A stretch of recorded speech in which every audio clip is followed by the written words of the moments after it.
Tony Robbins fala que a qualidade da sua vida está em direta proporção à quantidade de risco que você consegue lidar confortavelmente. A questão, a palavra-chave aqui é o confortavelmente. Você financiar um carro e achar que o Bitcoin vai subir eternamente. Se não subir, você tá fudido. Mas o que vai acontecer se o pior cenário vier? Você vai se destruir financeiramente ou você consegue ter um plano B ali? E, ao mesmo tempo, se você for aquele cara que tem 1.000 Bitcoins que entrou em 2012 e, ao mesmo tempo, você tá morando numa kitnet porque você quer economizar mais, aí você tá doentio, você deveria estar vivendo sua vida. Então tem uma linha tênue aí pra navegar.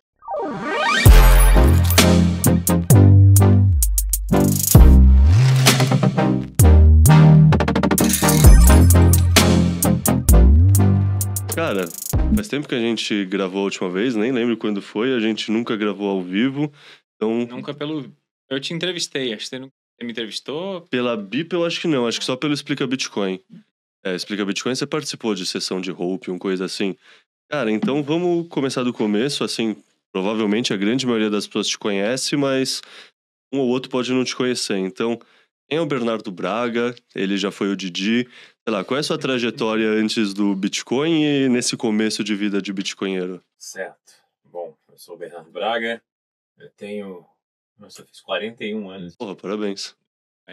Desgraça quando você passa dos 40, essa ladeira abaixo. Eu me formei em economia em 2009 na USP. Economia / keynesianismo / marxismo, né? E eu fui trabalhar no mercado financeiro porque na faculdade eu queria... A minha meta de fazer economia foi uma decisão, tipo, eu não sei o que eu quero fazer, mas pelo menos eu vou entender como o sistema funciona para ganhar o máximo de dinheiro possível, para trabalhar o mínimo de tempo possível, tipo, trabalhar para cacete para depois se aposentar. E Supostamente aí, quem trabalha com economia entende de dinheiro, né? pois é, supostamente, é um big if. É. Mas eu entrei na faculdade em 2003, 2004, e aí era o auge da euforia irracional lá do Alan Greenspan, bolha das ponto .com tinha estourado, ele tinha botado juros zero e estava se formando a mega bolha do subprime. E os bancos de investimento ganhando dinheiro infinito. E eu rapidamente na faculdade, olhando ao redor, eu vi que quem ganhava muito dinheiro era banqueiro, quem estava em investment bank. E aí eu falei, a minha meta agora é ir para investment banking ou private equity, essas coisas, e ganhar o máximo de dinheiro logo depois de formado. Então eu fui trabalhar como estagiário primeiro, como broker numa corretora, aí depois eu fui trabalhar num hedge fund. Aí veio o crash da Lehman em 2008, e aí o mercado evaporou do dia para noite. Eu me formei em 2009, no meio de 2009, quando não tinha nada. E aí eu fui trabalhar no lado da indústria, com finanças, com M&A, depois eu fui para private equity, fazer reestruturação de empresas. Só que eu trabalhei bastante pesado dos anos de formado, assim, os primeiros 5 anos depois de formado. E eu vi que eu tava trabalhando muito e não tava tendo o retorno que eu esperava em termos de financeiros. Eu não tinha aqueles bônus milionários que me prometeram nos filmes de Hollywood. E daí eu falei, opa, tem alguma coisa errada aqui. Tá? Minha carreira vai ficar estagnada. Eu não quero, tipo, trabalhar que nem um escravo de segunda a sexta, e às vezes sábado e às vezes domingo, pra, tipo, não poder viver um estilo de vida abundante, sabe? Viver contando dinheiro. Aí eu falei, não, o problema é o Brasil, porque naquela época a Dilma estava destruindo o Brasil. E aí eu decidi que o problema era o Brasil e que eu precisava fazer um MBA fora do Brasil para abrir o leque de opções e poder morar fora e trabalhar fora, e aí sim voltava ao plano de ficar muito rico. Fiz o GMAT, apliquei para um monte de faculdade, tive uma nota altíssima, mas eu não tinha desenvolvido... Primeiro, o meu inglês estava enferrujado, era fluente, mas estava enferrujado. Segundo, a autoestima e a cara de pau das entrevistas de MBA, que são altamente competitivas, eu não estava preparado para aquilo. Fui arregaçado em entrevista para Wharton, MIT, Chicago Bulls, enfim. E aí acabei caindo na lista de espera de várias e recusado em outras. Aí eu apliquei para MBAs europeus, LBS, London Business School, e IESE em Barcelona. E aí eu fui conhecer os dois, gostei do IESE, acabei entrando lá, matriculei, gastei um dinheiro que eu não tinha para gastar, me alavanquei, né, tomei dívida para pagar esse negócio. E aí me formei e vi que o mundo não era tão fácil assim. Depois de formado com um diploma de MBA, você é apenas mais um num leque de um grande leque de pessoas, de candidatos. Fui trabalhar na Kraft Heinz, empresa do famoso ketchup Heinz, Jorge Paulo Lemann e companhia. Rapidamente vi o que é a vida dentro do 3G, galera de Ambev, essa galera assim. Odiei cada minuto, praticamente beirei uma depressão ali no inverno europeu, morando na Holanda, no segundo inverno. Tive um burnout / crise existencial. Pra quem não sabe, como é o estilo de vida dessa cabeça Ambev de Gestão. Eles falam que é pura meritocracia, postura de dono, etc. Mas no fim do dia é uma politicagem do cacete, são panelinhas e se você é amigo da galera que tá há mais tempo, você sobe no vácuo, vai abrir uma vaga ali, você é promovido, às vezes sem mérito, às vezes o mérito é fabricado, enfim. Eu detestei aquela experiência, mas foi aquele negócio, né? No fundo do poço que você se reinventa. E aí, nesse segundo inverno europeu, quando eu tive um ataque de pânico saindo de uma reunião, eu pensei que eu precisava reestruturar minha vida e repensar tudo, porque eu estava tipo, acima do peso, fumando um maço de cigarro por dia. Fim de semana eu só queria encher a cara para apagar o vazio existencial. E ganhava muito dinheiro, mas não era o suficiente para eu falar assim: "Eu vou fazer isso aqui mais 3, 4 anos e vou me aposentar e voltar para o Brasil e fazer o que eu quiser". Não, era diferente. Primeiro que tem o big scam desse mundo corporate, que é você pode estar lá com um mega emprego, com vários status e poder e etc, um monte de gente reportando para você, seu bônus é milionário, mas ele tem um lockup de 5 anos. E aí O bônus tem a lockup partir também? do momento que o seu bônus vai ficando grande o suficiente, incomodando o cash flow da empresa, ele vira ações e tem um vesting de 5 anos. Então, para você sacar boa parte do seu bônus, você tem que esperar os 5 anos. Só que quando passa os 5 anos, você já tem mais 4 anos que estão acumulados, então aquela cenoura vai crescendo exponencialmente e a pessoa nunca tem coragem de sair. Inclusive, um dia que eu surtei, pedi demissão e resolvi de fato sair, um cara que é sócio da Kraft Heinz, é um diretor que é muito amigo meu, me chamou do lado e me deu parabéns pela coragem, porque ele tinha acho que era 8, 9 milhões de euros travado lá e ele não tinha coragem de deixar esse dinheiro. Mas ele estava infeliz e todo mundo ali estava infeliz. Mas foi mais ou menos nessa época da crise existencial que eu conheci Bitcoin. Na verdade, Isso é eu entendi o que é o 2016, dinheiro. Final de 2017. 16, comecei de 17. Assistindo o vídeo do Mike Malone lá, aquele Hidden Secrets of Money, eu entendi o golpe, como funciona. E aí foi realmente uma pílula difícil de engolir que me fez despertar e cavucando, indo atrás de informação, descobri o Bitcoin. Só que, como todo Bitcoin, principalmente que entrou na safra de 2017, era a época que o ruído era mais alto, né? Tinha muita shitcoin, muito ICO, muita porcaria. E eu me distraí bastante ao longo do caminho, perdi muito dinheiro pelo caminho, com todos os tipos de erros e armadilhas. E hoje em dia, é, anos depois, em 2018, eu voltei para o Brasil, trouxe uma startup para cá e o Covid destruiu o modelo de negócio. A startup holandesa que eu trouxe para o Brasil era uma plataforma de revenda de ingressos para eventos, para matar cambismo, só que não tinha evento, não tinha modelo de negócio. Aí tentei empreender, criar uma concorrente da Bipa, mas não saiu do lugar porque eu não sei escrever uma linha de código e meus co-founders não deu certo as sociedades. Perdi um bom tempo e um bom dinheiro nisso. Mas aí tudo me mostrava que eu precisava criar conteúdo e ensinar as pessoas sobre a minha trajetória, tudo aquilo que eu tinha aprendido, perdendo muito dinheiro, fazendo muita besteira.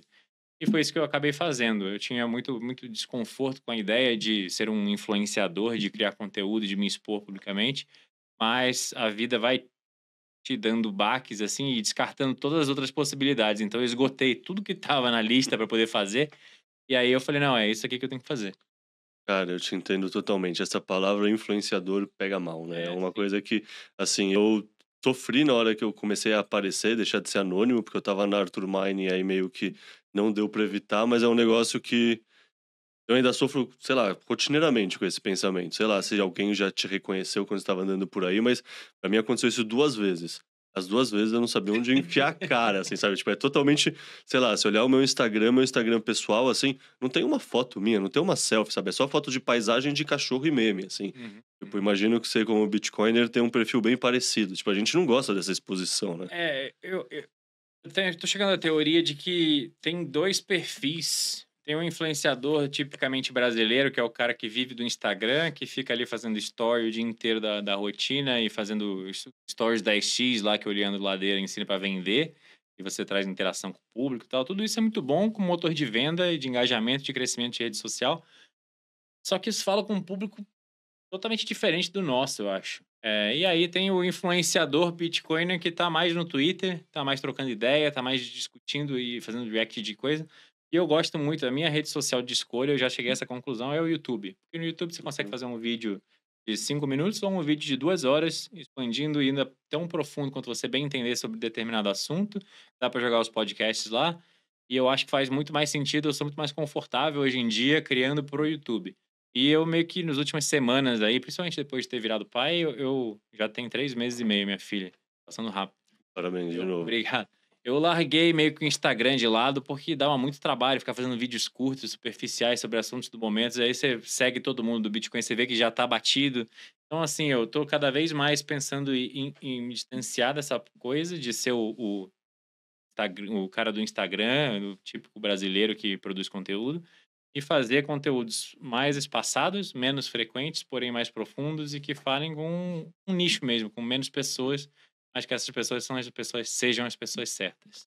Como foi esse processo inteiro? Sei lá, você já tá no Better Money, o quê? 1 ano e meio, um negócio assim? É, um pouquinho mais de um Um ano. pouquinho mais de 1 ano. Sim. Então, como foi esse processo de começar do zero, sei lá, desde, sei lá, puta, preciso contratar um designer, até, puta, deixa eu focar nesse canal de distribuição não nesse. Como foi estruturar o Better Money? Cara, foi meio orgânico, porque o que aconteceu?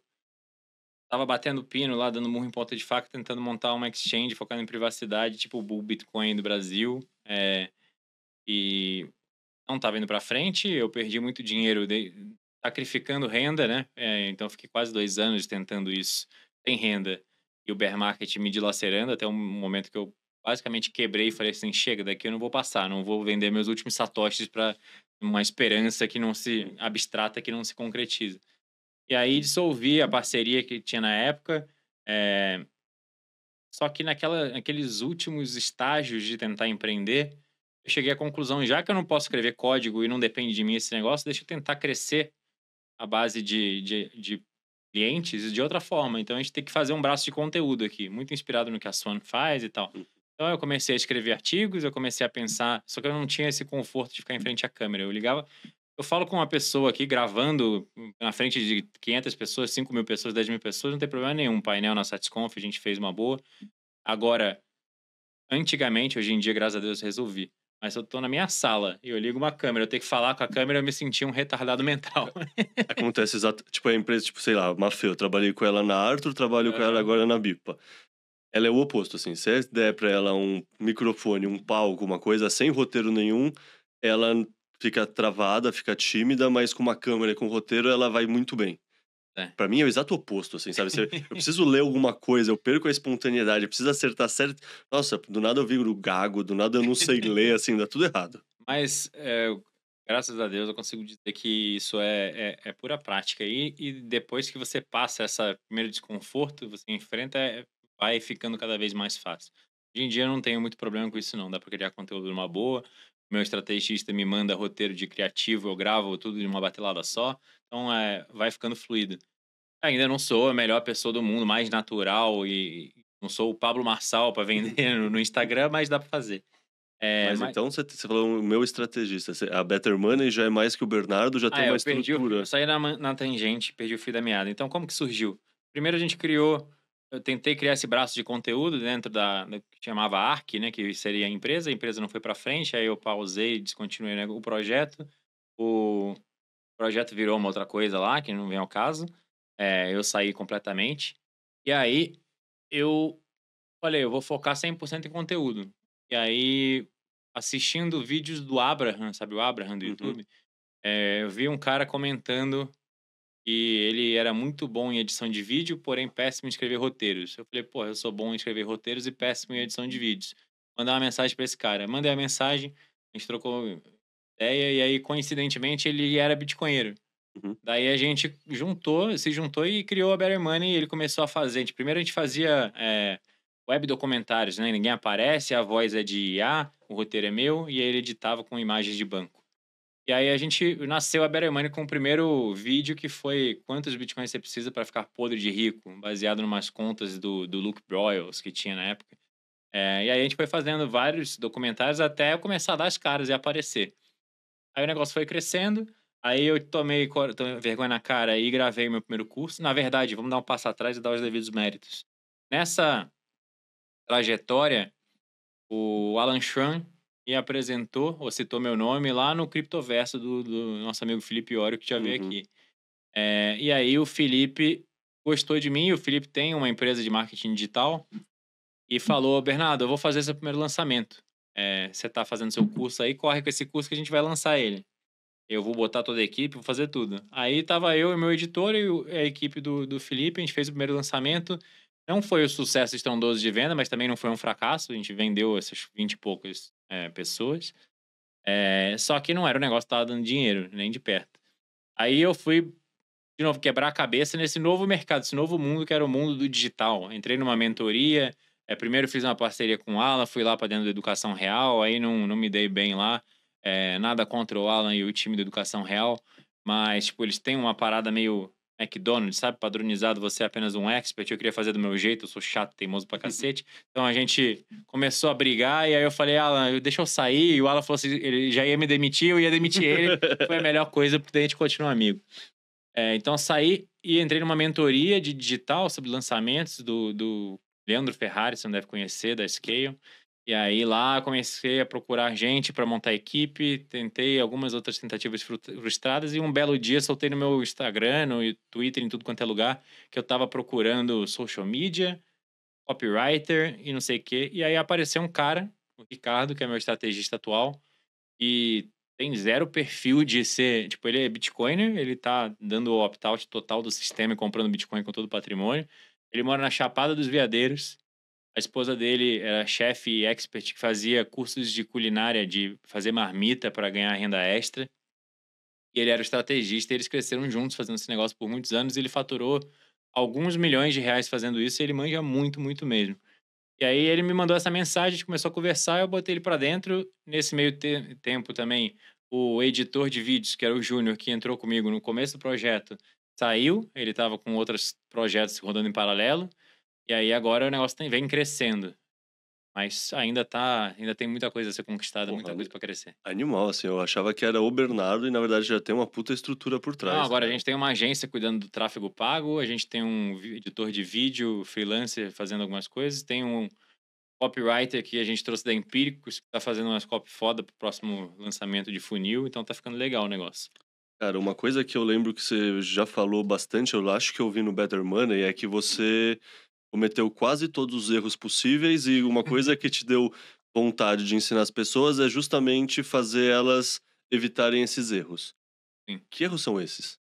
Bom, eu chamo de 4 armadilhas. Primeiro é você ser ingênuo o suficiente de achar que você vai adivinhar o preço de curto prazo, entrada e saída, que você vai comprar na baixa e vender na alta, você vai adivinhar o preço de amanhã, de semana que vem, daqui a um mês. Não vai, é impossível adivinhar timing. Então, a galera que tenta fazer trading e acha que é um super trader porque aprendeu o método XPTO do influencer A, B ou C do Instagram, tá sendo enganada, vai perder dinheiro, é inevitável. Você deve ter lido aquele livro do Michael Lewis, o Flash Boys, que já tem uns 10, 15 anos já de vida, mas ele conta a história de high frequency trading nos Estados Unidos. Os caras literalmente compram, arrendam áreas de fazenda, cavam um buraco gigantesco para passar fibra ótica em linha reta de Nova York para Chicago para ter um milésimo de centésimo de caralhésimo de segundo de vantagem para poder ganhar em cima dos outros. Então, o mercado é extremamente competitivo hoje em dia. Você tem algoritmos e IAs avançadas tentando fazer, analisando pura teoria do caos ali em variáveis infinitas para chegar num modelo de previsão de preço. Você não acha que com o seu ombro, cabeça a ombro e o seu gráfico, É. um Fibonacci, você vai acertar alguma coisa? Você tá sonhando. E você provavelmente não vai dedicar o dia inteiro pra isso, você tem outro Pois é. trampo, você tenta fazer isso meia horinha desenhando uma figura e você acha que você vai ganhar do pessoal que é profissa. Exato. Então, você não tem um diferencial competitivo disso, você vai perder dinheiro, o mercado é extremamente competitivo, não faça trading.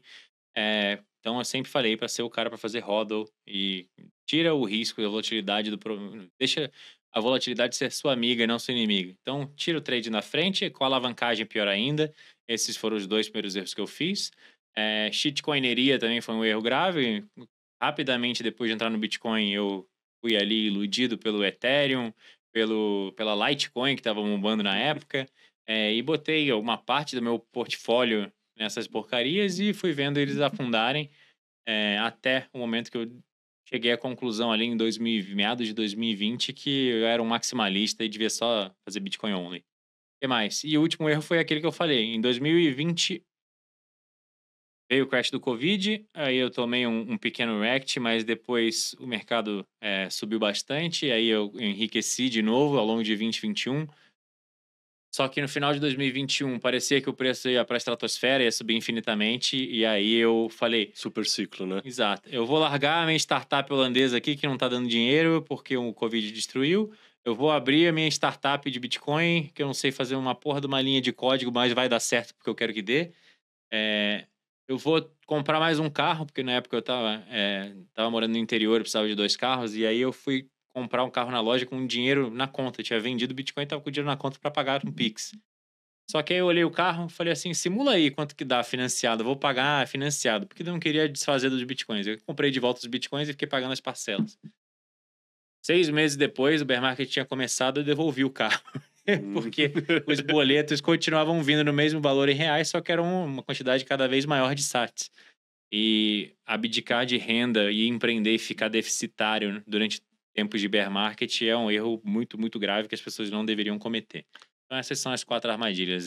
Trading, alavancagem, shitcoin e não fazer uma gestão de risco adequada. Citando um grande pensador contemporâneo brasileiro, é o Primo Rico. Tipo, mas assim, falo brincando, mas assim, no começo, quando eu tava estudando coisa de investimento, tinha pouquíssimos canais do YouTube, tinha ele, tinha o Bruno Perini, e eu lembro dessa frase dele que eu achei muito sensata mesmo, que é um grande erro que muitas pessoas fazem é viver o sonho antes da hora. E assim, eu tenho essa tentação constantemente também, assim, eu acho que é um esforço que todo bitcoiner que começa a ver o patrimônio subir, é pensar nisso. Puta, eu preciso mesmo um carro agora, eu preciso trocar de carro, eu preciso comprar um apartamento, sabe? Tipo, tem essas coisas que são armadilhas que estão no nosso subconsciente, estão no nosso viés, e assim que você sentir um pouco mais de abundância, parece que você quer fazer, né? Tem um paradoxo aí. Vamos entrar muito no lado filosofal agora, mas eu acredito muito em... Eu não vou falar que eu sou namastê, de energia e o cacete, mas eu acredito em mecânica quântica e o fato de que você atrai a energia que você manda pra fora. E quando tem um paradoxo, porque ao mesmo tempo que eu concordo plenamente com você, a gente precisa sim ser responsável e não aumentar nosso custo e diminuir as nossas despesas sonhando com a valorização futura do Bitcoin. Ao mesmo tempo, se você começa a pensar muito em escassez e ser muito reservado e responsável demais, eu acho que você não se permite expandir e a sua renda não aumenta de acordo. Então, às vezes, você tem que tomar riscos, mas riscos controlados. Eu acho que tem uma frase do Tony Robbins que a gente tá falando de espiritualidade de Tony Robbins e Primo Rico. Que porra é essa? O Tony Robbins fala que a qualidade da sua vida está em direta proporção à quantidade de risco que você consegue lidar confortavelmente. A palavra-chave aqui é o confortavelmente. Você financiar um carro e achar que o Bitcoin vai subir eternamente. Se não subir, você tá fudido. Mas o que vai acontecer se o pior cenário vier? Você vai se destruir financeiramente ou você consegue ter um plano B ali? Eu acho que, ao mesmo tempo, se você for aquele cara que tem 1.000 bitcoins que entrou em 2012 e ao mesmo tempo você tá morando numa kitnet porque você quer economizar mais, aí você tá doentio, você deveria estar vivendo sua vida. Então tem uma linha tênue aí pra navegar. Concordo com você que tem que ser responsável, sim. Cara, tem um tema que, assim, desde novembro do ano passado entrou, assim, no olho do furacão, tá todo mundo falando, que é MicroStrategy no específico, mas esse processo como um todo de adoção corporativa de Bitcoin. Eu vi o debate que você fez do Contangorila com o Vitor Stabile, assim, eu gosto muito dos dois, já conversei com os dois sobre a MicroStrategy. Faço o disclaimer que eu sou acionista da MicroStrategy desde, até olhei antes de vir pra cá, 3 de janeiro de 2021. Eu comprei para diversificar a custódia, meu pensamento nem passava por Eminave e nada disso, era simplesmente pensando, tá, não tem um ETF acessível, o que acontece se eu bater a cabeça e perder minha própria custódia? Ou seja, o que acontece se eu me fuder? Pelo menos eu diversifiquei um pouco do meu risco e tenho uma parte numa custódia de terceiros, que se der tudo errado, eu fazendo minha custódia, mas eu acertei a tese como um todo, ainda tem um pouquinho ali. Sim. Qual é a sua visão da MicroStrategy, assim? Porque eu vi que você acompanha, e nem eu, você vê as coisas do MicroStrategy True North, você tá realmente engajado com esse tema. A minha visão é... Esse debate que você mencionou aí do Contangorila com o Vitor lá no canal da Better Money me fez pensar bastante, porque eu era muito do lado do Contangorila, totalmente ultra bullish, MicroStrategy, achando que ia pra lua e que fazia total sentido, mas o Vitor me fez refletir. Eu acho que o Vitor tem razão em alguns pontos, mas eu continuo concordando mais com o Contangorila. Deixa eu tentar explicar. O Vitor, a tese dele é o seguinte, Hoje, se você pegar 100 mil reais e colocar em Bitcoin, você vai comprar, sei lá, 0,2 Bitcoins. Se você pegar 100 mil reais e comprar MicroStrategy, você está comprando um quarto disso, um quinto disso, alguma coisa assim. 0,4, 40% disso. Então, você vai comprar menos Bitcoins, porque você está tendo exposição direcional a menos Bitcoins. A MicroStrategy precisa aumentar, encarteirar muito Bitcoin ainda para esse número, esse ratio, chegar a 1.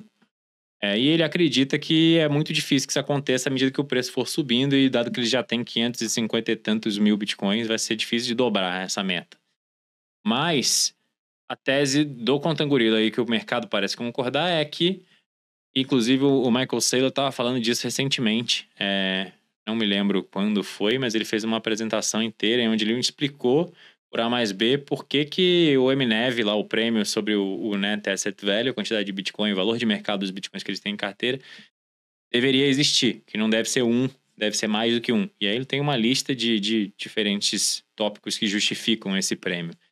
Mas basicamente ele está criando uma ponte para que dinheiro que está represado em ativos inferiores, tipo mercado de renda fixa, em títulos podres, que perda fixa, que o pessoal só perde dinheiro, em grandes empresas, grandes seguradoras, grandes fundos de pensão, etc., que não podem, por mandato de compliance, etc., não podem investir em Bitcoin diretamente, investam em títulos de renda fixa da MicroStrategy, em ações preferenciais da MicroStrategy ou até na ação comum da MicroStrategy, e com isso ganhem exposição à volatilidade e ao upside do Bitcoin. Às vezes com cap no downside, e tem vários veículos que ele está fazendo engenharia financeira muito bem feita para servir todos os gostos possíveis.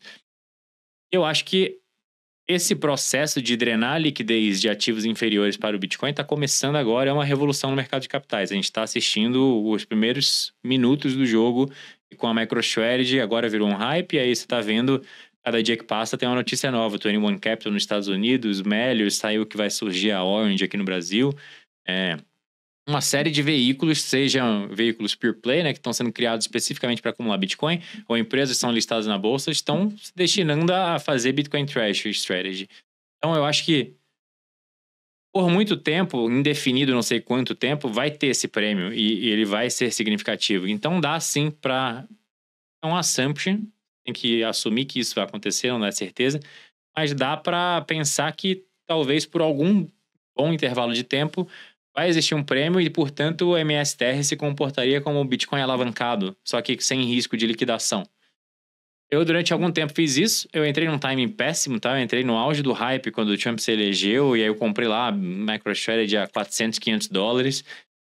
Surfei até a desgraça dos 200 e pouco, perdi bastante dinheiro. Porém, segurei, e aí agora tá ficando ok de novo. Bateu nos 400 de novo. Inclusive, eu tava criando um curso para explicar para as pessoas todo esse negócio. Porque tem não apenas comprar MicroStrategy e fazer um play alavancado de Bitcoin, mas tem também os ETFs alavancados que eu não recomendo, MSTU e MSTX, porque tem mais volatilidade e pode te machucar no curto prazo. Mas tem um negócio muito interessante que é o MSTY, que é o para fazer renda passiva, né? Eles vendem covered calls, que são opções de compra. Eles têm as ações, eles vendem opções de compra. Se eles forem executados, não tem problema, eles vão vender um preço maior do que o atual. E se eles não forem executados porque o preço não subiu o suficiente, eles põem esse dinheiro no bolso, é renda passiva. E dá para fazer isso ativamente. Você pode ser a pessoa que faz o seu próprio MSTY, vende suas próprias covered calls. Eu queria fazer um curso ensinando a criar renda passiva com Bitcoin, porque eu já perdi a conta ao longo da minha trajetória de criador de infoprodutor, de quantas pessoas vieram me perguntar sobre Bitcoin e falaram assim, como que eu faço para ter dividendos? Como é que eu vou vender o apartamento que está rendendo aluguel? Então eu queria mostrar que era possível. Nessa trajetória de aprendizado sobre como vender covered calls, eu vi que o mercado estava mudando, estava uma simetria cada vez mais gigantesca, com a reserva estratégica, com notícias de Bitbonds, etc. A gente já vai entrar nisso. Mas eu falei, cara, eu vou te desviar o meu foco aqui um minuto, parar de construir esse curso de MicroStrategy, de Bitcoin Treasuries, que ainda está no meu radar, ainda vai ser construído esse ano ainda. Mas eu vou focar em fazer um negócio para ajudar as pessoas a fazer o que eu quero fazer. E o que eu quero fazer, que eu fiz, né? Eu peguei 10% do meu patrimônio, que é um dinheiro que eu pensei assim, se der merda e eu tiver muito errado, eu vou perder 10% do meu patrimônio, eu vou recuperar 10% do meu patrimônio, tá tudo tranquilo, não vai mudar nada na minha vida. Se der certo, eu consigo triplicar, quintuplicar o meu patrimônio, porque eu tô dando um tiro que eu acho que nesse momento é justificável, que é um tiro certeiro, uma alavancagem inteligente com call options. Eu tô comprando opções de compra extremamente fora do dinheiro, o mais alto possível, de ETF da BlackRock, o que deve ter muito maximalista vendo isso e falando, nossa, esse cara é um degenerado, desgraçado. Não, porque o mercado de capitais está se desenvolvendo, você pode comprar opções de Bitcoin na Deribit, mas eles não têm strikes tão longos e principalmente vencimentos tão distantes. Então eu estou comprando call para daqui a 200 e poucos dias e também para o começo de 2027, daqui a 600 e tantos dias, apostando que o Bitcoin vai estar lá acima dos $200 mil. Se não tiver, eu vou perder dinheiro, mas eu vou perder no máximo 10% do meu patrimônio. E o curto prazo não importa, se o Bitcoin amanhã cair para 20, mas for para 500 antes do vencimento, eu continuo ganhando. Indiferente de quem se alavanca numa LN Markets da vida. Agora, se der certo, muda a minha vida. E aí eu resolvi abrir essa oportunidade para mais pessoas, porque eu sempre fui o cara falando não trade, não alavancagem. Eu tive que me justificar publicamente, falando por que eu estava fazendo isso, qual era o meu racional. Então, eu gravei um vídeo e criei uma mentoria para que poucas pessoas entrassem juntos. E a demanda foi gigantesca, porque todo mundo quer mudar de vida em 18 meses. É uma provocação que assim, eu sempre conversei da MicroStrategy com o Vitor Stabile, né? Uma provocação que ele faz que eu acho que faz sentido é que tem muita gente que sente que não tem Bitcoin o bastante e chegou atrasado e procura diferentes formas de alavancagem para aumentar o número de satoshis. A dor é essa aí. Tipo, antigamente eram as shitcoins, você fazia trade de shitcoin para querer aumentar o seu número de satoshis. Hoje em dia pode ser alavancando via call, pode ser MicroStrategy, pode ser Metaplanet, você conseguir comprar ações do Japão. E pode ser Melius, o Diego e o Israel fizerem um bom trabalho lá. Pode ser a Orange quando sair, OneCapital, enfim. Então, isso tudo... Sei lá, tem várias coisas que eu vou te perguntar sobre isso, mas primeiro, isso também significa dizer que essa estratégia MicroStrategy, essa adoção corporativa do Bitcoin está secando a liquidez das shitcoins. Sim, porque, assim, isso é lindo demais. Eu vejo duas coisas acontecendo. Eu vejo primeiro que não tem... Porque assim, por que rolava out-season? Por que o Ethereum subia? Porque você comprava Bitcoin na Coinbase ou na Binance, aí já tinha o lucro no Bitcoin, você migrava para outras shitcoins para buscar mais lucro. Dinheiro que entrou no ETF não consegue ir para uma corretora cripto. E, além disso, o dinheiro que você quer especular, agora você especula em ações do mercado tradicional e não vai para o sistema cripto. Então, assim, acho muito legal esse processo como um todo, que rolou realmente essa fissão entre o que é Bitcoin e o que é todo o resto. E o Bitcoin, sei lá, muita gente acha ruim, muita gente acha que é só consequência natural da maturidade, mas o Bitcoin está sendo usado no sistema tradicional. E isso deixou as shitcoins pelo caminho. Acho que a coisa mais linda de tudo isso que está surgindo, essa evolução no mercado de capitais, essa bitcoinização, a adoção institucional, a expansão dos ETFs, MicroStrategy, leading the way, né, abrindo o caminho. É isso, é matar o caso de uso e é fraudulento, né, das shitcoins, que era basicamente essa promessa. Quando eu entrei em 2017, as promessas das shitcoins eram que elas eram mais revolucionárias, melhores como uma blockchain, como uma tecnologia, como um dinheiro do que o Bitcoin. Isso já caiu por água abaixo há muito tempo. Ninguém é louco mais de falar que Cardano é melhor que Bitcoin. Que Ripple vai dominar o mundo. Tem uns retardados no YouTube, no Twitter lá, meia dúzia, umas comunidades de fanáticos, mas são poucos. A enorme maioria, a narrativa eu compro shitcoins para na out-season ela se valorizar 10 mil vezes e aí eu trocar por mais Bitcoin. Só que o problema é que você está construindo em cima de uma fundação podre, né? Você está construindo um prédio em cima de uma fundação de areia. Não tem as características fundamentais que fazem o Bitcoin se valorizar. E a gente já falou exaustivamente aqui no seu podcast e no meu também sobre o que faz o Bitcoin ser o melhor dinheiro do mundo. E provavelmente também sobre por que essas criptos todas tendem a zero, porque não resolve um problema substancial grande o suficiente, que não dá para ser resolvido com mais centralização. Descentralização é um espectro.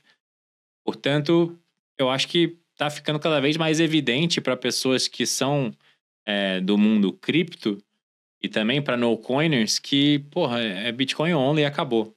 Bitcoin only acabou, e aí se você quer degenerar, se você quer se alavancar, se você quer acumular mais Bitcoin, você vê o que o Saylor tá fabricando aí para você de veículo de alavancagem. Você fala com o Bernardo, entra na mentoria de opções, você entra na LM Markets e por aí vai.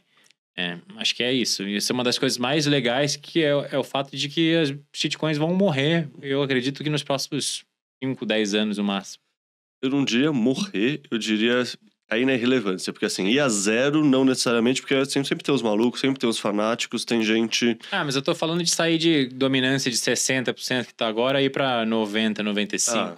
Aí, Vai basicamente morrer. Se não contar stablecoin, 100% de acordo. Porque às vezes esse gráfico de dominância é contaminado porque você coloca stablecoin tem totalmente outro caso de uso, né? Aí o Tether não vai a lugar nenhum, só tá se impregnando no sistema financeiro americano. É o cavalo de Troia que já entrou, já foi aceito, já tá em parceria com Cantor Fitzgerald, já... Sim, estão dominando o mundo.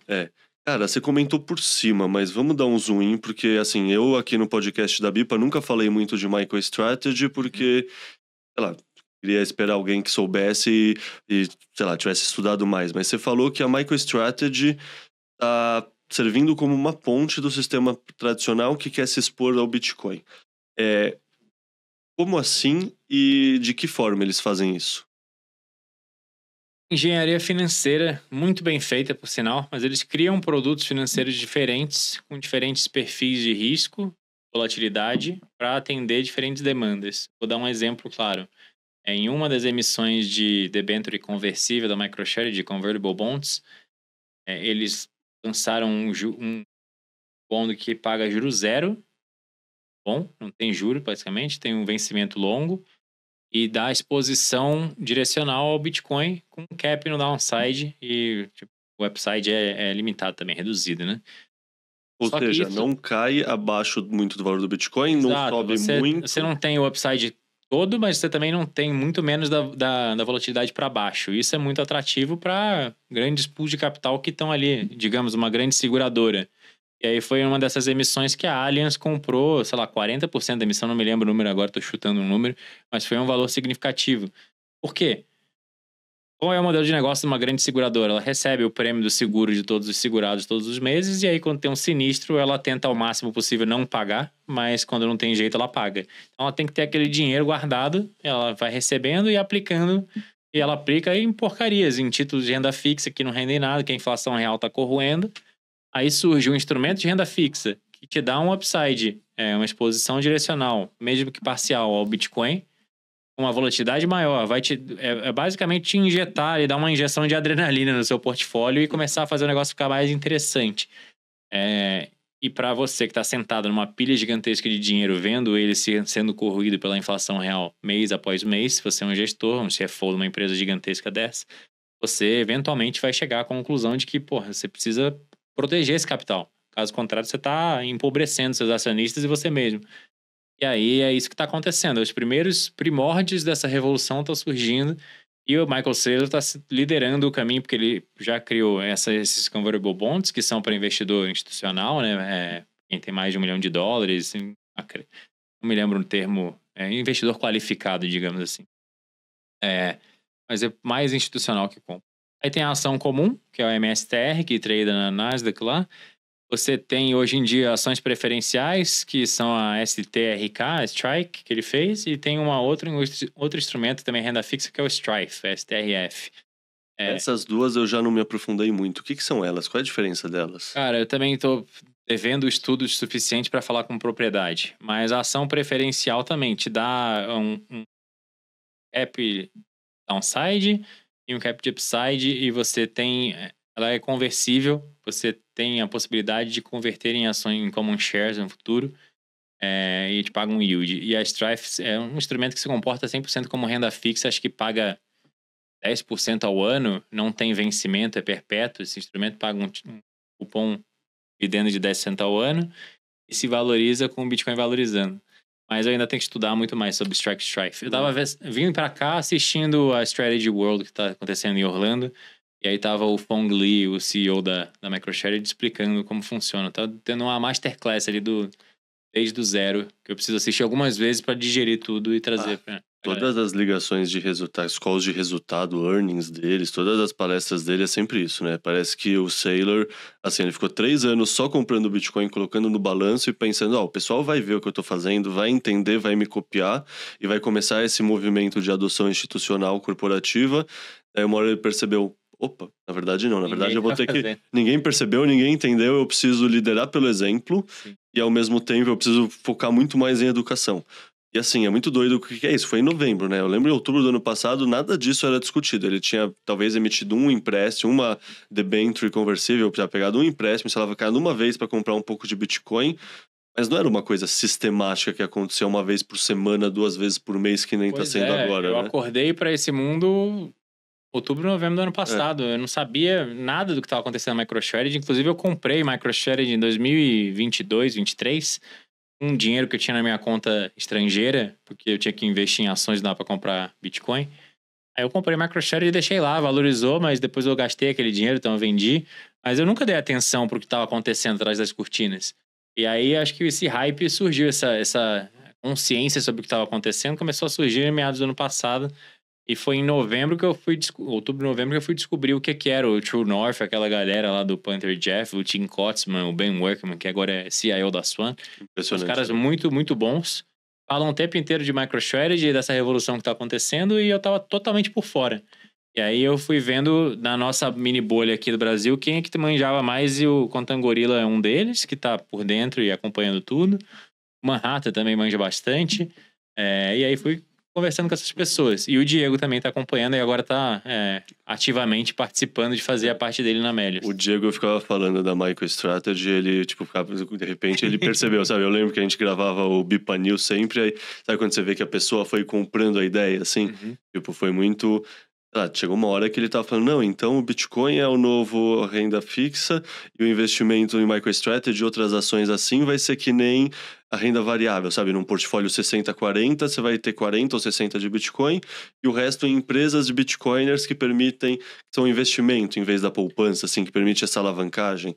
Por que eu digo que está surgindo uma revolução no mercado de capitais? Porque literalmente todos os dias você observa. Agora a Bitwise recentemente criou o OwnB, que era um ETF que compra ações de empresas que têm uma quantidade relevante de Bitcoin.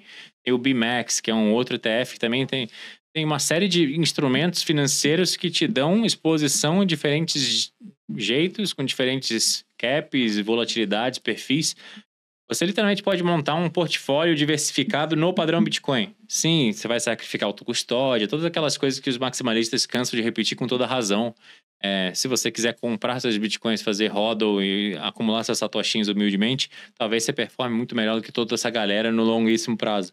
Mas o mercado de capitais seria ingenuidade achar que todo mundo vai simplesmente aprender a configurar um multisig e fazer hodl para 10 anos e não olhar para mais nada. Não vai acontecer. Mas hoje você pode ser um investidor que põe 50% do seu portfólio em Bitcoin em autocustódia, fazendo seu próprio multisig ou contratando uma on-ramp da vida para cuidar, botando uma BitGo, sei lá. Você pode pegar 30% do seu portfólio e colocar em MSTY para gerar dividendos e você viver daquela renda passiva ali. Você pode comprar ETFs da BitMEX, da Bitwise, que investem em empresas que têm quantidade significativa de Bitcoin. Você pode comprar ações da MicroStrategy, você pode comprar o instrumento de renda fixa da MicroStrategy. Então, assim, você consegue fazer um portfólio com diferentes coisas e se beneficiar completamente da valorização do Bitcoin. Do Bitcoin continuar fazendo o que ele está fazendo, que é abocanhar prêmio monetário das outras classes. No fundo, cara, pra mim esse processo todo de institucionalização do Bitcoin como reservas corporativas, assim, é a grande toada desse ciclo, assim, tipo, é Sim. impressionante, assim, tipo, tudo tá pautado nisso, parece. Eu diria que o ciclo nem começou, tipo, o ciclo não, o bull market nem começou, porque nós estamos aqui discutindo. Cada dia que passa, parece que mais pessoas estão acordando para essa realidade e falando. Mas a minha métrica é o seguinte, você olha dentro da nossa bolha, olha nos grupos de WhatsApp que a gente está de maximalistas. Quantos por cento das pessoas estão despertas para isso que está acontecendo? Quantas pessoas enxergam de fato o que pode acontecer no momento que o tal do Bo Hines, lá que trabalha na Casa Branca, fala assim, ó, a gente chegou aqui à conclusão, esse é o nosso plano de estudo que a gente realizou nos últimos 6 meses e a gente comprou 500 mil bitcoins de forma budget neutral e aqui o plano para nos próximos 1 ano comprar mais 1 milhão. O que não está precificado isso? As pessoas não estão prestando atenção e elas duvidam que isso vai acontecer. Só que eu acredito que de fato vai acontecer. Esses dias eu comecei a pensar diferente. Eu estava acreditando nisso também, mas eu parei pra pensar, tipo... Puta, quando o Saylor começou a comprar Bitcoin em 2020, a gente achou que todo mundo também tava prestando atenção, ia perceber, ia ser um contágio. Tipo, eu acho que a gente, o Bitcoiner, a gente superestima demais a inteligência das outras pessoas e que elas vão ser racionais e vão agir no melhor interesse delas. Ou seja, eu comecei a pensar num cenário que os Estados Unidos começa a comprar e ninguém leva a sério. Ninguém percebe, ninguém faz nada. Os Estados Unidos tem uma vantagem de alguns anos comprando, e aí não precisa ser compras tão agressivas, pode ser 100 mil por ano, 200 mil por ano, sabe? O volume de uma MicroStrategy, não um volume superior, e ninguém só não tá prestando atenção. E aí, se isso, sei lá, isso mais esse processo de adoção institucional, na minha cabeça, assim, eu concordo que o ciclo nem começou, o ciclo de alta, eu acho que ele também não vai durar 4 anos. Tipo, sabe, eu acho que eu estamos nem num novo... trabalho mais com a premissa de que ciclos de 4 anos existem. Exato, Eu acho que e não tem a ver com halving, e ele pode ser que nem quando lançaram um ETF de ouro, eu adoro esse análogo, que, porra, tirou um grande empecilho de um grande pool de capital. Então, esse capital vai fluir ao longo dos próximos 5, 6, 8, 10 anos pro Bitcoin. Sim. Então, assim, eu acho que, assim, quem espera um 200, 500% por ano, talvez esteja sendo extremamente otimista, que nem eu sou, que nem você é, que nem em 2020, 2021 eu fui e não aconteceu, que nem em 2024 eu fui. Pô, começou a subir em novembro, eu falei, beleza, super ciclo. Começou a subir em março do ano passado, sabe, com os ETFs, beleza, super ciclo. Tipo, a gente tem esse viés de acreditar que vai ter um momento que vai ter um contágio social coletivo e as pessoas vão acordar.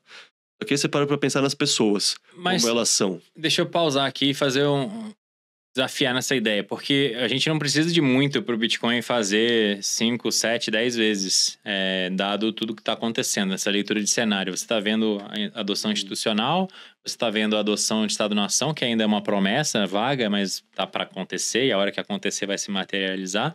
Pode ser que não aconteça um contágio global e todo mundo corra para comprar Bitcoin, todo fundo de pensão na face da Terra, fundo soberano. Pode ser, é muito provável que não aconteça esse contágio. Porém, quando você olha o número de bitcoins que estão circulando em exchange e o supply ficando cada vez mais escasso, quanta demanda precisa ter para de fato o preço fazer tipo 10 vezes? Que nem ele fez em 2010, ele fez 7 vezes em poucos meses, em 12 meses, 15 meses. Eu te respondo de duas formas. Primeiro, eu sempre tenho... Como eu sempre acabo sendo mais bullish do que o preço acaba performando, eu tenho tentado me controlar e me envezar pro negativo.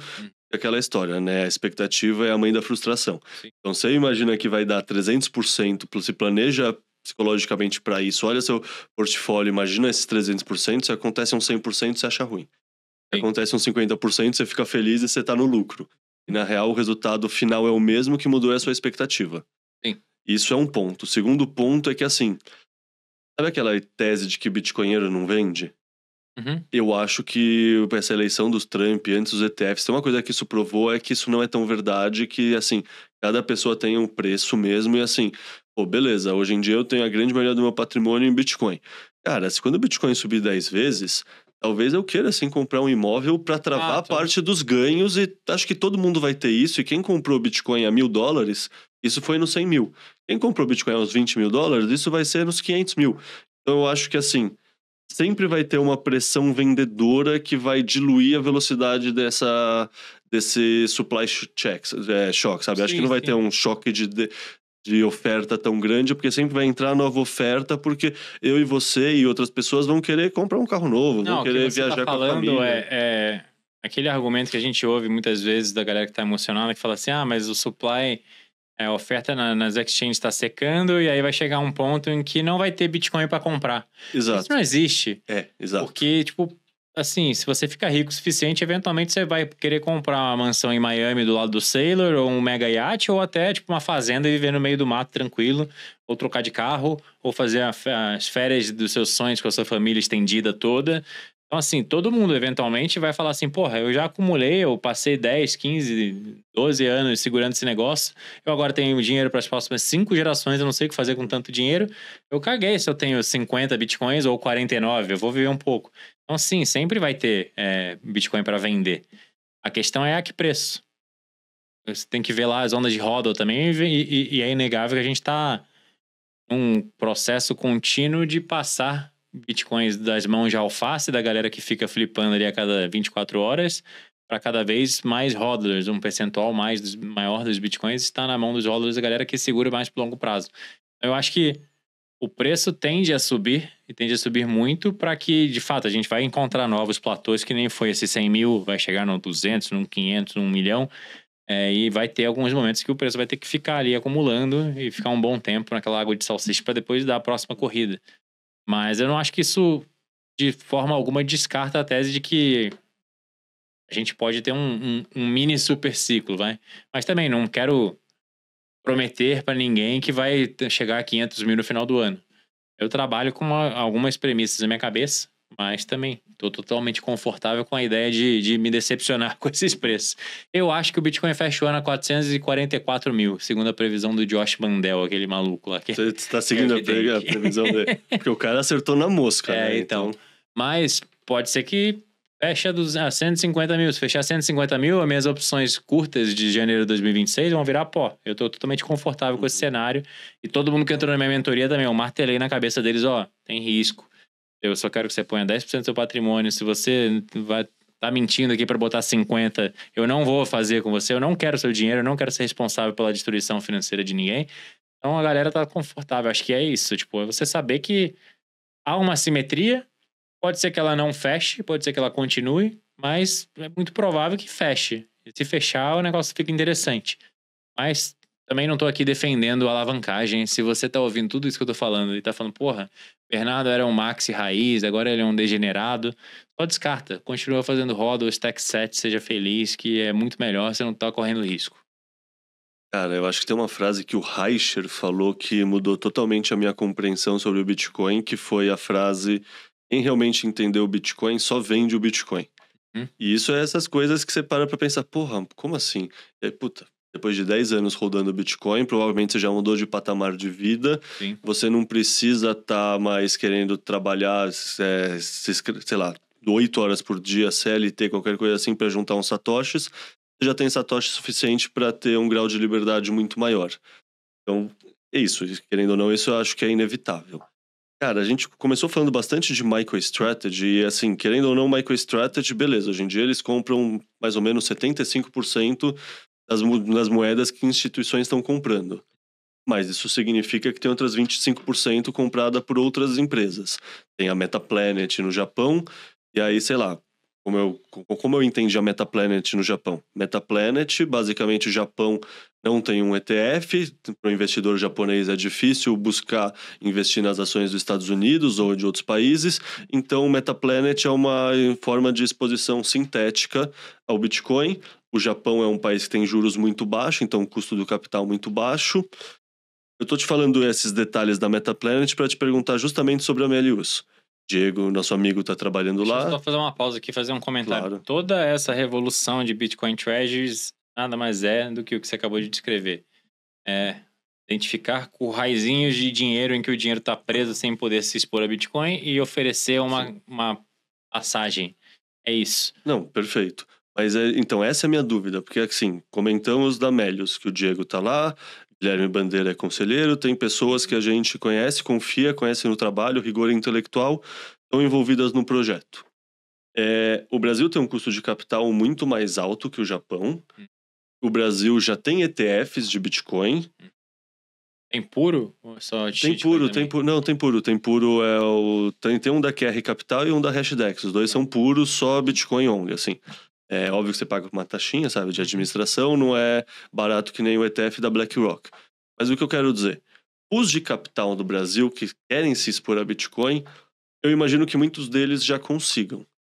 Então, assim, como você vê o futuro da Melius e como você vê essa estratégia sendo implementada no Brasil? Eu não sei responder isso com muita firmeza, porque eu não tenho a menor ideia de qual é esse panorama. Você pintou aqui uma figura, não é muito otimista, né? Porque não é... o capital brasileiro não está tão encurralado quanto o capital japonês, basicamente, é a conclusão. Mas acho que com certeza o Diego e o Israel estão o tempo inteiro ali com a cabeça baixada, tentando identificar essas oportunidades. Será que tem ali pools em renda fixa, em fundos institucionais, que tem um mandato que só pode investir em renda fixa? Será que eu tenho que criar um bond? Ou em ações brasileiras e não pode ETF. Exato. Tipo, você tem que procurar quais são esses pools de capital que estão presos por mandato em coisas inferiores que não existe algo da exposição ao Bitcoin. E é aí que você tem que atacar primeiro. E com certeza eles estão fazendo isso. Acho que eles não apresentaram 100% do plano e começaram a executar 100% ainda. Eles estão lá em Orlando aprendendo com o Saylor e o Phong Lee agora nesse exato momento. Mas eu acho que a gente vai começar a ter notícias relevantes nesse sentido. Cara, não sei o quão promissor. Já veio muita gente no Twitter e no Instagram me mandar mensagem quando saiu o episódio com o Israel e com o Diego. Falando assim, eu tenho um dinheiro lá na B3, você acha que eu compro Melius? Sei lá, eu não sei o que os caras vão fazer ainda. Acho que entre ter dinheiro na B3 e dinheiro na Melius, na B3 é melhor na Melius, porque pelo menos eles entendem Bitcoin e prometem fazer algo a respeito. Agora, será que é melhor do que comprar o seu Bitcoin e fazer autocustódia? Não faço a menor ideia. Será que é melhor do que comprar um ETF de Bitcoin only? Não sei também. Tem que esperar, a gente não tem a resposta ainda. Eu acredito, eu acho que tem até um desses pools que nem eu falei, que só pode investir em ações brasileiras, não pode investir em ações gringas, não pode investir em ETF. Acho que vai ter espaço para esse tipo de estratégia no Brasil. Eu só me pergunto o tamanho, sabe? Porque assim, a MetaPlanet, assim, ela deu, sei lá, quase 10 vezes em relação à MicroStrategy. É um desempenho, assim, bizarro. Eu acho que aqui é mais... Sabe, eu acho que vai ser uma exposição sintética ao Bitcoin, mas eu não consigo imaginar que seja parecido com a MetaPlanet como o benchmark, assim. Alguém devia criar um veículo para você poder investir o seu FGTS no Bitcoin. Tá. Aí bombava. Só não ser o consignado, né? Se a pessoa puder escolher, que tá tudo certo. Pois é. Não sei como vai se comportar. Com certeza, uma certeza eu tenho que vai performar melhor do que as outras ações da B3 que deixam seu caixa em renda fixa ou faz distribuição de dividendos ou recompra de ações. Isso é um fato. Agora, se vai performar melhor que os competidores a nível global, não faço a menor ideia ainda. E aqui eu vou fazer um disclaimer, como eu fiz o disclaimer quando a gente falou da MicroStrategy, que eu comprei um pouquinho de Melius. Assim, se você tem um CEO que tá entendendo o Bitcoin e proativamente tá perseguindo isso, fora ter o Diego e o Guilherme Bandeira envolvidos, eu não preciso entender muito mais, mas eu entendo que, assim, ele tem uma cabeça alinhada com a minha, que nem a tese de que eu vi muita gente falando que, eu comprei MicroStrategy porque o Saylor é Shed. Você pode querer olhar todos os detalhes micro, etc., mas qualitativamente tem quantas empresas no Brasil, quantas o CEO parou, entendeu o Bitcoin, tinha caixa e colocou o caixa no Bitcoin. Então, assim, só por isso eu já acho que tem uma simetria aí em comparação com os outros investidores da B3. Se vai performar mais do que o Bitcoin ou não, eu não sei, eu nunca pensei nesses termos, eu pensei mais nos termos, o Diego tá trabalhando lá, o Guilherme Bandeira é conselheiro, gostei da atitude do CEO, acho que é legal incentivar. Tem duas óticas para você olhar isso. Eu pego esse dinheiro e coloco na Melius, ou a alternativa é eu comprar MicroStrategy, comprar Bitcoin, aí eu não sei responder. Agora, eu pego esse dinheiro que já está na B3, em Magalu, em VEG, em qualquer porra, em Americanas, e coloco na Melius, aí é no-brainer, eu diria que sim, por causa desses motivos que você acabou de falar. Tem essa palestra que eu citei, que foi o release de resultados do primeiro trimestre, que o Saylor explica o plano deles, e explica o MNAV, explica várias coisas. Eu mandei CEO de uma empresa listada na bolsa. Eles não têm uma situação confortável de caixa, eu não vou falar aqui o nome da empresa e tal, não, tá? Mas eu tentei convencê-lo a fazer a mesma coisa que a Melius está querendo fazer.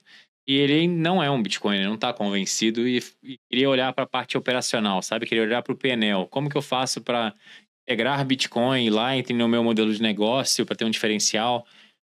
Aí eu falei, cara, eu não vou, te ajudar com isso, porque isso da sua operação não é o meu interesse. Eu acho que você tem muito mais a ganhar fazendo essa parada aqui do balance sheet. Porque, é isso que ninguém tá fazendo. É aqui que não está o consenso. É aqui que você tem upside, você pode se diferenciar de fato.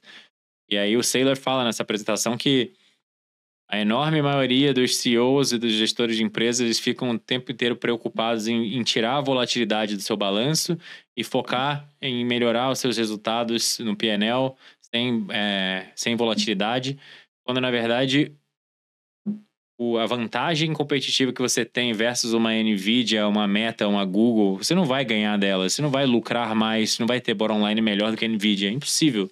Muito menos se você tem uma ação listada, uma ação zumbi na B3. Mas você pode se diferenciar de todas as outras ações zumbi na B3 comprando Bitcoin, botando no balanço e fortalecendo o seu balanço. E isso requer coragem, requer convicção. E poucas pessoas têm essa coragem e convicção ainda nesse estágio. Eu acho que cada vez mais vão surgir novos Israéis, não sei os Israéis, que vão adotar a mesma estratégia do Saylor. Mas ainda leva tempo. E a empresa que é a 21 Capital, né? Que é o Jack Mallers como CEO, suporte, apoio da Cantor Fitzgerald, que tem o Howard secretário do Lutnick, Comércio, né? tem apoio da Tether e tem apoio do SoftBank. Como você viu a criação dessa empresa? Cara, eu fiquei de eixo caído quando eu vi. Tipo, já era uma notícia gigantesca quando saiu. E a Tether tinha se unido com o SoftBank. Para quem não conhece esse mundo de startups, ao longo da última década teve um monte de startup que virou unicórnio no Brasil. Você vê lá, Quinta Andar, Creditas, todas os unicórnios, Loft. Todo mundo virou unicórnio porque, ou logo depois, porque pegou um cheque do SoftBank. SoftBank é um VC gigantesco japonês esqueci o nome dele. Masamoto, Miyamoto, não me lembro agora. Enfim. Não é Miyamoto Musashi. Não. Assistam a série do Uber que tem no Netflix, que é maravilhosa, muito, muito bem feita. E aí tem lá a entrada do SoftBank. Ele basicamente dá cheques múltiplas vezes maiores do que qualquer outro. Eu não sei de onde sai tanto dinheiro, mas eles têm dinheiro infinito. E aí eles ficaram notoriamente conhecidos por exatamente isso, por terem cheques gigantescos e um apetite a risco. E aí quando eles dão um aval para o Bitcoin, é uma mensagem, a sinalização gigante. Só por isso. Só que além disso, eles se juntaram com a Cantor Fitzgerald, que é a gestora que pertence ao secretário do comércio do Donald Trump, que está lá na Casa Branca agora ativamente buscando formas de comprar Bitcoin. E que a maior posição é em MicroStrategy. Sim, fala abertamente que tem a maior posição em MicroStrategy, tem centenas de milhões de dólares em Bitcoin que vai virar bilhões.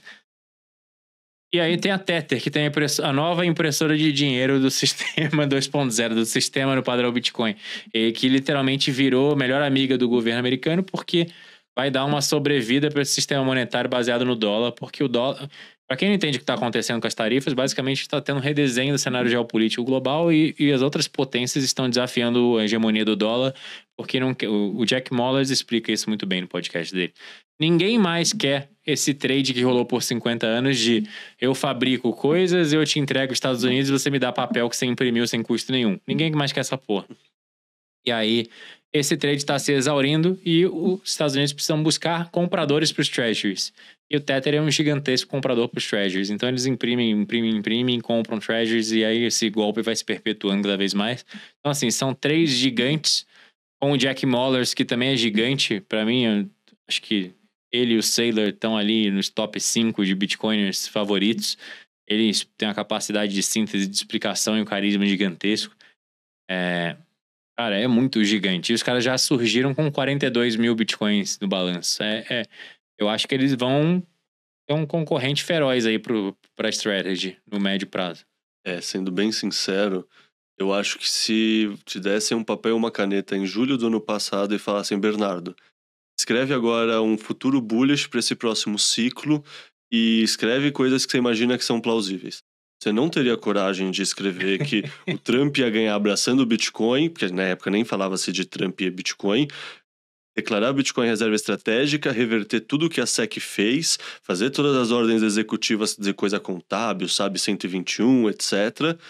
Além disso, imagina ter a coragem de escrever sobre essa empresa. Tipo, parece um Godzilla, parece, sabe, qual é o nome? Quando todos os robôs do Power Rangers se unem no Megazord, assim. Pô, não, é a principal investidora de risco do mercado de startup, com a Tether, com o Cantor Fitzgerald, com o Jack Mallers. Assim, parece que a gente tá no multiverso e a gente pulou pra a parte mais bullish possível e imaginável, né? E saiu de um cenário que há poucos anos atrás, no governo Biden, tinha lá Elizabeth Warren perseguindo o Choke Point 2.0, as empresas sendo desbancarizadas e proibidas de operar. E poucos anos depois, a gente tá nesse cenário mais bullish impossível. E é doido que, assim, é um bull market de narrativas e de fatos, mas parece que não reflete tanto no preço. É aí que tá a simetria que eu tanto falei. É por isso que eu virei uma chavinha e me permiti, não degenerado temporariamente com risco controlado, comprar opções. Porque eu acho que, cedo ou tarde, isso vai corrigir. Tem que corrigir. Eu não sei se vai ser daqui a 2 anos e aí eu vou perder dinheiro na minha estratégia, porque opções você tá correndo contra o relógio. Mas se acontecer dentro da janela que eu tô apostando, eu literalmente me aposento. E eu aposento as 20 e poucas pessoas que entraram na mentoria comigo. A gente brinca que a gente vai fazer a reunião de confraternização no Burj Khalifa, em Dubai, se tudo der certo. Maravilha. Provavelmente não vai ficar aqui ou numa chácara e ficar de boa. Mas é um tiro que pode ser muito certeiro, mas pode dar errado. Só que eu concordo com você. Eu não conseguiria, no cenário mais otimista possível, desenhar um cenário tão otimista quanto tá agora. É bizarro. Também não. Cara, só deixa eu fazer um papel de advogado do diabo aqui, só porque com certeza a pessoa assistindo vai se perguntar isso se a gente não falar sobre isso. Tudo isso parece muito legal, mas não é o Bitcoin sendo capturado pelo sistema, o Bitcoin não está se ajoelhando para o sistema tradicional, para os grandes bancos? Como você responde quando o pessoal te fala disso? Respondo basicamente falando para as pessoas que elas precisam ser pragmáticas e que isso era inevitável. Se você, mesmo que você seja um maximalista tóxico que está totalmente alinhado com ethos e entrou em 2012 e só quer ver o Bitcoin continuar sendo cypherpunk e vem dominando o mundo, você achava mesmo que 100% do planeta ou 60% do planeta que seja ia virar cypherpunk do dia para noite, virar um maximalista e aprender a configurar um multisig? Deixa eu te contar um negócio. Eu vendo muitas vezes aqui, eu já vendi consultoria para mães solteiras, para senhores de idade que querem guardar o seu patrimônio no multisig e que tem preocupação que pode acontecer se eles morrerem e aí querem fazer um protocolo de herança. Posso falar palavrão? É uma pica do caralho você sentar e ensinar pra uma pessoa remotamente como configura 2 cold cards na Nunchuck e monta um protocolo de herança com a TapSigner. Essa porra não é escalável. Tive uma conversa com a Ivy, que vai sair semana que vem, a Ivy da Swan, sobre UX no Bitcoin pra adoção em massa, porque é muito importante. Como vai demorar 2 semanas provavelmente pra isso aqui sair, já vão então no canal do Better Money ver, porque a Ivy é maravilhosa. Então assim, as pessoas não vão adotar e abraçar o ethos do Bitcoin. Elas vão abraçar o Bitcoin pela dor, elas vão comprar no preço que for relevante, que for o preço do momento, na hora que a dor for grande o suficiente para elas. E eu acho que, tipo, a adoção institucional, a mega hiper adoção de todos os níveis, no varejo, no institucional, nos estados-nação, ela era inevitável. Eu só achei que ela ia levar mais 10, 15, 20 anos para acontecer.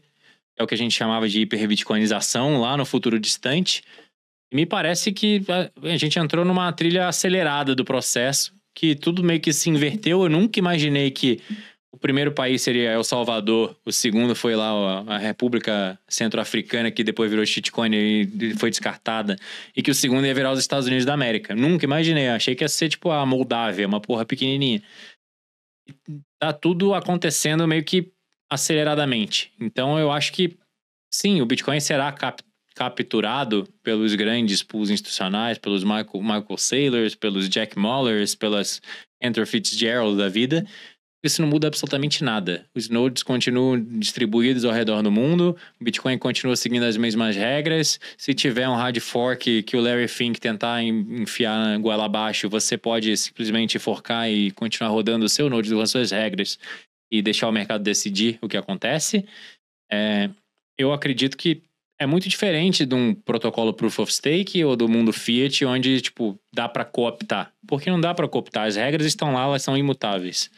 Sim, tem toda a discussão do Bitcoin Core, quem financia, os developers, se tem interesses escusos ali, se pode passar um cavalo de Troia e deixar o código mais inseguro no futuro. Isso, sim, é uma discussão extremamente técnica que eu não me envolvo muito, porque eu não domino, mas eu acredito que tem pontos válidos. Acho que o Miguel fala bastante disso. Miguel Medeiros.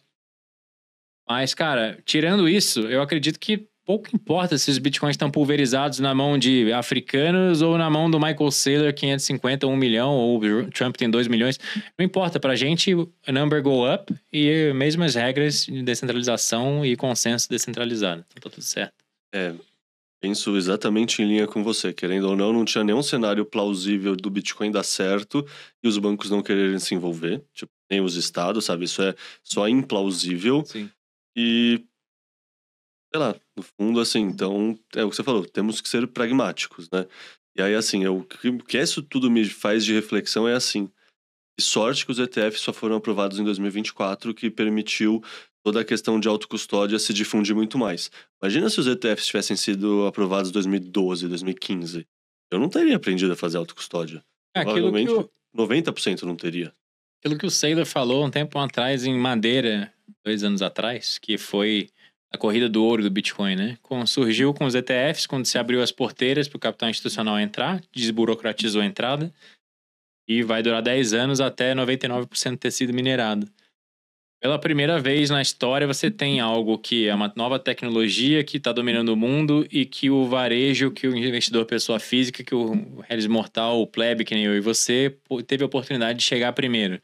E agora o Wall Street está correndo atrás, os países estão correndo atrás, mas eles estão correndo pela rebaba dos 10% que sobraram ali. E lógico, à medida que o preço for subindo, eles vão passar das mãos de nós para essas pessoas. Mas a que preço? Então, assim, é o que a gente chama de a maior transferência de riqueza da história da humanidade. E tá aí há 16 anos, quem entendeu cedo, que nem o Iori e o Reicher, estão tranquilos. A gente entendeu um pouco mais tarde, mas está ficando cada vez mais tranquilo. Quem é que fala que comprar Bitcoin é que nem ganhar na loteria em parcelas? Ô, Elídio.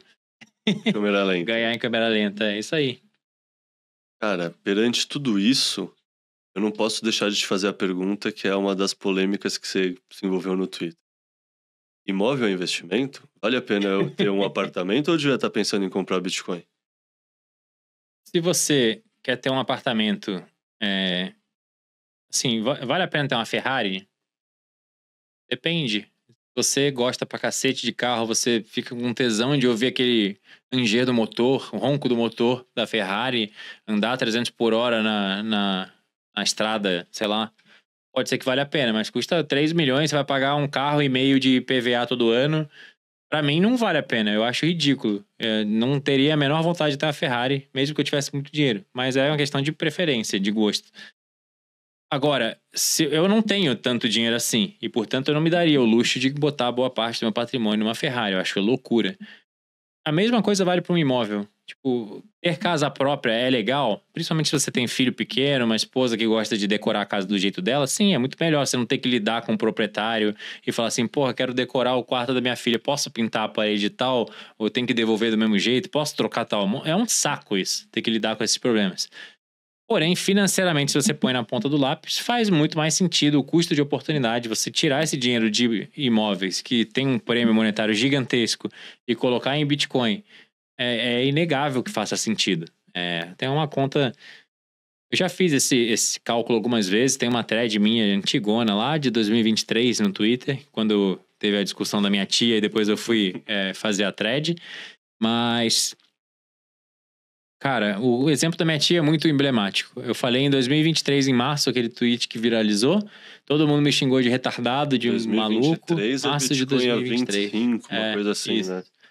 E aí ela não me ouviu até recentemente, 2 meses atrás, 3 meses atrás, ela conseguiu vender o apartamento dela, simplesmente porque o dinheiro dela acabou, só tinha um imóvel e ela precisava desovar o imóvel para viver.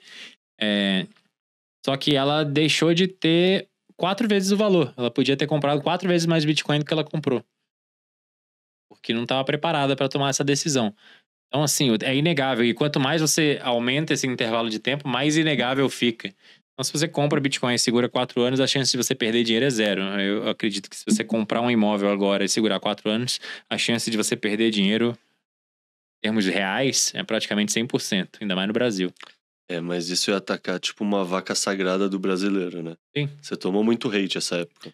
Mas, assim, coisa que eu aprendi hate só... Agora que eu sou uma pessoa pública e vive de vender cursos e mentorias, não existe atenção negativa, né? O Lobo de Wall Street, que no começo que ele foi xingado de vagabundo, saiu no jornal, a matéria é pejorativa, e no dia seguinte tinha um monte de gente aplicando, tentando trabalhar lá. E a mulher dele, a primeira esposa, falava assim, não existe bad publicity.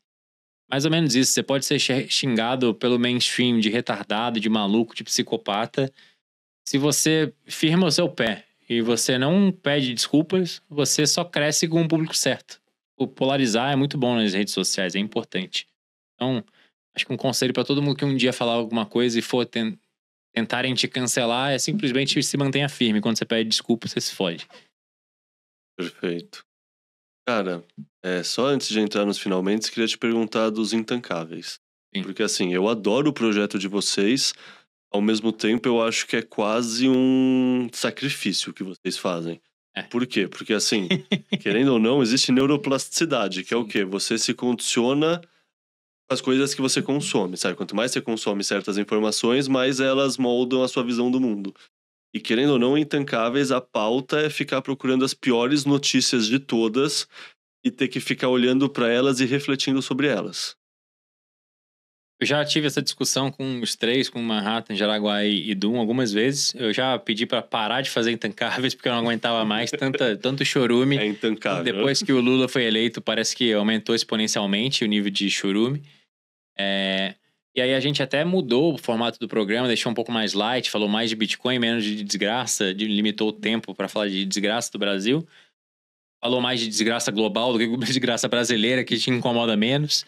Mas eu acho que a gente tá passando do momento em que faz sentido fazer isso, sabe? A gente até fez uma pausa longa e o pessoal toda hora fica falando, cadê o Intacáveis? Quando volta, não sei o quê. Agora que eu tenho filha pequena, eu valorizo os momentos que eu posso ficar com a minha família. Domingo à noite é um desses momentos. Que começa a ficar pesado, tipo, ter que entrar lá no Spaces e ficar falando que o Lula fez tal coisa, a Janja falou tal coisa. Eu nem vejo mais essas coisas. Depois que virou o governo, eu simplesmente coringuei completamente. Eu não sei o que tá acontecendo. Quando meus pais vão na minha casa, começam a discutir política, eu já corto. Eu não quero saber, eu não vou votar nunca mais. E eu meio que me blindei disso. Então, quanto que vai pro ar esse episódio aqui? Daqui a 2 Data já? semanas. Tá. Não sei se já teremos anunciado, acho que já. Eu vou anunciar aqui em primeira mão qualquer coisa. A gente vai finalizar o Intancáveis, a gente vai fazer um episódio de despedida e anunciar que acabou, porque ninguém mais tá na vibe de fazer, sabe? Tipo, não tem um caminho de monetização. A gente poderia ter uma audiência legal, dá pra monetizar, mas todo mundo é anônimo, só eu que dei a cara. Eu não posso botar no YouTube, porque vai ficar um monte de avatar ali e ninguém quer fazer no YouTube, quer fazer no celular. Então eu não consigo nem gerar conteúdo pra cortes. Aí começou a ficar um peso pra todo mundo na rotina e a gente falou assim, cara, acho que vamos encerrar enquanto tá por alto, porque senão vai todo mundo ficar sem tesão de fazer. Então é isso. Intancáveis vai ser engavetado. Justíssimo. Pode ser que volte no futuro, mas agora não. É um pause, né? Sim. Sentido. Cara, eu costumo acabar os podcasts fazendo 2 perguntas. A primeira é, tem alguma coisa desse assunto que a gente conversou? Então, Bitcoin Treasuries Companies, MicroStrategy, Melius, Anyone Capital, alguma coisa desse tema inteiro que a gente conversou que a gente deixou de fora e você queria trazer? Acho que não. Acho que cobriu tudo. Me lembro agora. Bom, então só para concluir, eu quero 2 recomendações de leitura. Uma que tenha relação com Bitcoin, economia, e quando eu digo leitura pode ser podcast no YouTube, sabe? Não é leitura livro obrigatoriamente.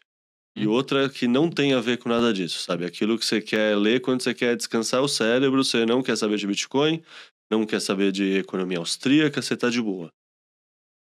Difícil, eu não... Praticamente só leio sobre Bitcoin ultimamente, que eu tenho pouco tempo para ler. Muito audiolivro, a maioria sobre Bitcoin. O último que eu venho ouvindo, que ainda não acabei, foi o Big Print do Larry Lepard, que Dizem é que é bem bom, legal. bom? É bem legal, vale muito a pena. Tem um viés mais pra boomer, sabe? Ou que nem ele, já tem os seus 60 anos, é um investidor tradicional, ainda tá mais no começo da curva de aprendizado, talvez alguém que nem leu o padrão Bitcoin, mas ele ensina as coisas com outro ângulo, que é bem legal. A Lynn Alden, o livro dela é muito extenso, mas também vai mais a fundo. Basicamente, todos esses livros contam a mesma história com ângulos diferentes, né? Mas esse Big Print é legal. O último que eu ouvi antes disso foi o do Svetsky, o Bushido of Bitcoin. É bem interessante, é mais filosófico e tal, é muito menos sobre Bitcoin. E acho que o livro que eu não li, mas eu esmiucei com o chat GPT e fiz um resumo, parágrafo por parágrafo para entender, foi o Fiat Food. E isso me fez virar carnívoro, porque eu sempre fui meio reticente. Tô casado com uma nutricionista e ela sempre foi a nutricionista mais tradicional do que ela aprendeu na faculdade, da dieta balanceada, carboidratos são importantes. E quando eu conheci ela, tava fazendo dieta carnívora, mas ela arregaçou a minha dieta. E aí eu, falei, não vou comprar essa treta aqui.